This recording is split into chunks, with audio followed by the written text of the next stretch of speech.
Beryllium का असंगत व्यवहार, यदि बेरिलियम की बात की जाए तो भैया दूसरे वर्ग में ये आता है और दूसरे वर्ग को क्या बोला जाता है? क्षारीय मृदा धातु। क्या बोला जाता है? क्षारीय मृदा धातु। एक बार फिर से बोलेंगे, क्षारीय मृदा धातु। क्षारीय मृदा धातु में बेरिलियम अन्य धातुओं की अपेक्षा भिन्न प्रकार का व्यवहार दर्शाता है। इसका मुख्य कारण क्या है? छोटा आकार होना। सर आकार छोटा क्यों है? क्योंकि भाई दुनिया को पता है जब वर्ग में ऊपर से नीचे जाया जाता है तो आकार भैया बढ़ता है, यानी कि नीचे वाले का आकार सबसे ज्यादा होगा और ऊपर जो सबसे ऊपर है उसका आकार सबसे छोटा होगा। इतनी बात क्लियर है? ठीक है, यानी कि यदि रीजन आ जाए, ठीक है, कारण यदि आपसे पूछ लेता है एग्जाम में, जो कि नहीं पूछेगा बट फिर भी यदि पूछ ले तो ध्यान रखना कि बेरिलियम असंगत व्यवहार क्यों दर्शाता है? क्योंकि इसका छोटा आकार है। ठीक है, आईपी की भी हम बात करेंगे। अच्छा, इस प्रकार से इसके द्वारा दर्शाए गए भिन्न व्यवहार को ही बेरिलियम का असंगत व्यवहार कहते हैं। अच्छा, यदि वायु की बात करें तो वायु में ये क्या है भाई मेरे? स्थायी है, स्टेबल होता है। इसकी क्रियाशीलता क्या होती है? कम होती है। पीरियोडिक टेबल अच्छे से पढ़ लेना भैया ना। पीरियोडिक टेबल यदि अच्छे से नहीं पढ़ा है तो ये चैप्टर समझ में नहीं आएगा। ठीक है, क्योंकि चीजें वही घूम के आ रही है। अच्छा, ये बात तुमने पहले ही जान ली थी कि सर बेरिलियम और मैग्नीशियम दो धातु में थी, बेरिलियम और मैग्नीशियम दोनों यहाँ पे ज्वाला के साथ कोई भी रंग नहीं देते हैं, यानी कि ज्वाला परीक्षण नहीं देते हैं। तो इसका मतलब बेरिलियम भी क्या करेगा? ज्वाला परीक्षण नहीं देगा। ठीक है, अच्छा जी, यह द्रव अमोनिया में भी अविलेय होता है।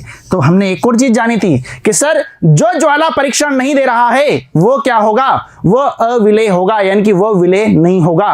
क्या इतनी बात क्लियर? ठीक है, यह नाइट्रोजन के साथ क्रिया करके क्या बनाता है? नाइट्राइड बनाता है। जो जल अपघटित होकर क्या कौन सी गैस यहां पे देने वाले हैं? अमोनिया गैस देने वाले हैं। क्या इतनी बात क्लियर? ठीक है, वैसे तो इस परिवार के सभी सदस्य नाइट्रोजन के साथ क्रिया करते हैं, लेकिन यदि बात की जाए तो ध्यान दीजिएगा, लेकिन यदि बात की जाए तो वास्तविकता में कैल्शियम, स्ट्रोंशियम और बेरिलियम की नाइट्रोजन से क्रिया से बनने वाले नाइट्राइड आयनिक प्रकृति के होते हैं, जो लगभग अस्थायी होते हैं।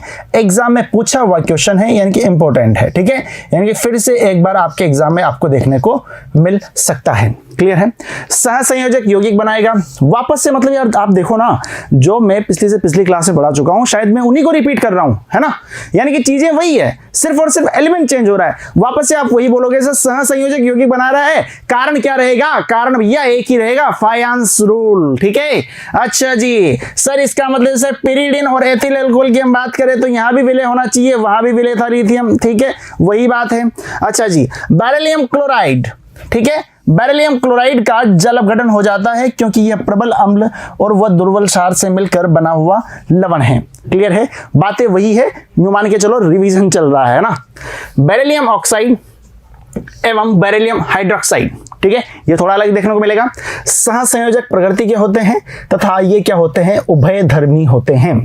बेरिलियम की जल योजन ऊर्जा का मान भी क्या होता है भैया? ज्यादा होता है। ठीक है, कारण कहीं पे भी आ जाए, कारण वही लिखना है, क्या? आकार का छोटा होना। ठीक है, और आईपी का बढ़ जाना। यह भी ऑक्सीजन से क्रिया करके केवल सामान्य ऑक्साइड बनाएगा, यह परऑक्साइड और सुपर ऑक्साइड नहीं बनाता। यानी कि बेरिलियम की बात करें तो बेरिलियम क्या क्या बनाएगा?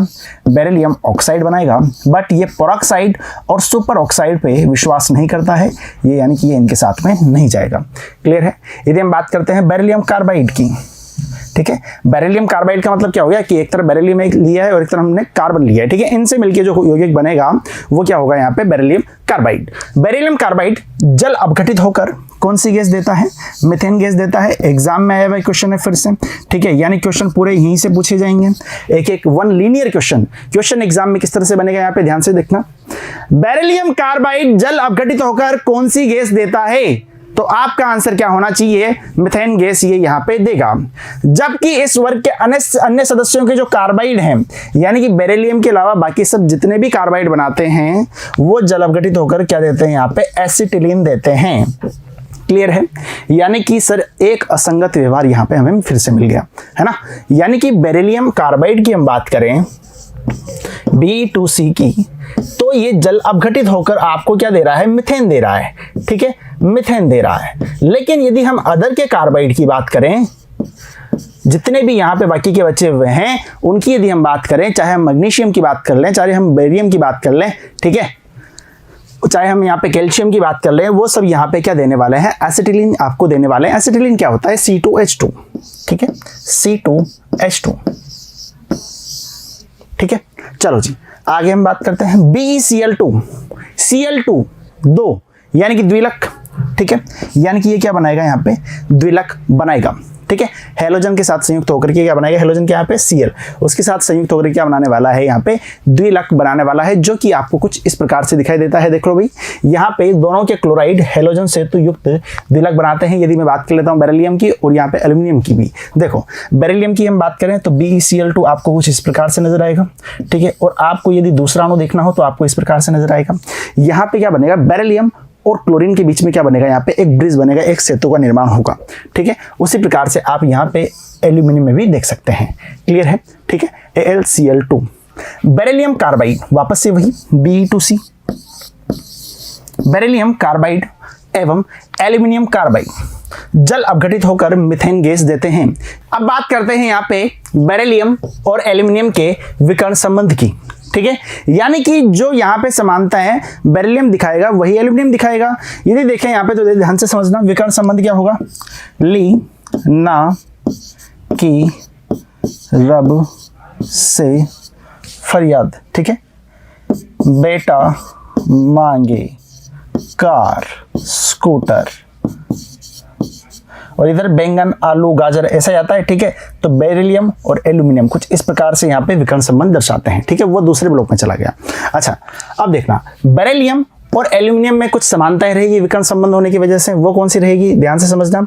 यह वायुमंडलीय गैसों से प्रभावित नहीं होते हैं, पहली बात तो ये है, ठीक है। सांद्र HNO3 के प्रति अक्रिय रहते हैं, यानी कि इनसे क्रिया नहीं करते हैं। सहसंयोजक बनाते हैं, वापस से वही बात, ठीक है। अच्छा जी, दोनों ही ज्वाला परीक्षण नहीं देंगे, दोनों के क्लोराइड का जल अपघटन आसानी से नहीं होगा, दोनों के ऑक्साइड और हाइड्रोक्साइड उभयधर्मी प्रकृति के रहेंगे। यानी कि सर जो आप अभी बातें यहाँ पे बेरिलियम के लिए कर रहे थे वही बातें पूरी किसके लिए लिखनी है, यहाँ पे एल्यूमिनियम के लिए भी लिखनी है, ठीक है। यदि हम बात करें यहाँ पे तो आपको नजर आ रहा होगा कि यार ये BeCl2 का एक अणु यहाँ पर है, एक अणु यहाँ पर है, ठीक है। तो यहाँ पे क्या होगा, बेरिलियम और क्लोरीन जो है ना वो एक ब्रिज का निर्माण करेगा, और उसी प्रकार से यदि मैं यहाँ पे AlCl2 के बारे में देखो तो वहां पे भी एल्यूमिनियम और जो क्लोरीन है वो क्या करेगा, एक ब्रिज बनाएगा, यानी कि एक सेतु बनाएगा, ठीक है। अच्छा जी, यदि हम बात करते हैं यहाँ पे बेरिलियम कार्बाइड, जैसे कि हम बात करते थे बेरिलियम कार्बाइड जल अपघटित होकर कौन सी गैस देता था, तो आपके दिल से आवाज आनी चाहिए, सर देखो भाई देखो, ये देखो कौन सी गैस दे रहा था, मीथेन।